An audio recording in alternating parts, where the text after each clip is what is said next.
Castle Campbell and its setting are full of drama. The imposing ruin stands alone upon a narrow ridge, overlooked by a crescent of the Ochil Hills.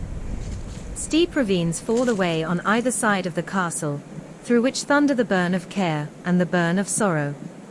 Originally known as Castle Gloom, the stone fortress dates from the early 1400s. Around 1465, it passed through marriage to Colin Campbell, 1st Earl of Argyll. The powerful Highland chief needed a secure, but impressive lowland seat at the heart of the realm, within easy reach of the main centres of the royal court. Castle Gloom fitted the bill perfectly. The Earl made the name change in 1489, and here the Campbells stayed for nearly 200 years. In the 1660s, the family made its main lowland seat Argyll's Lodging, a fine townhouse close to Stirling Castle. A magnificent old sycamore, called the Maiden Tree, looms over the castle entrance. The origins of the name are lost to history, but local tradition claims a princess was once banished to Castle Gloom for falling in love below her station.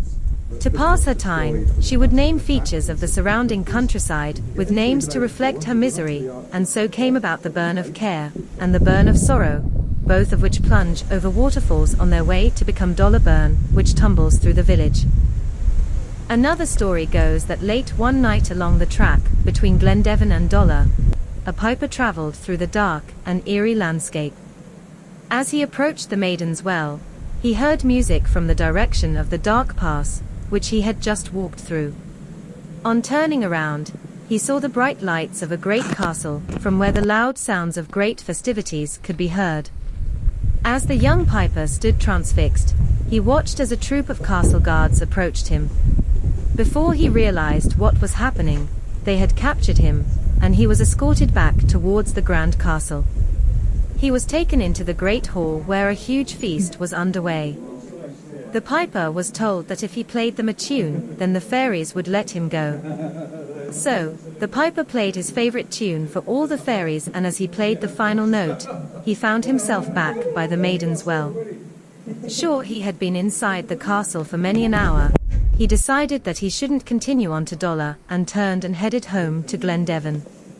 On arriving back to his father's house, he found it full of strangers.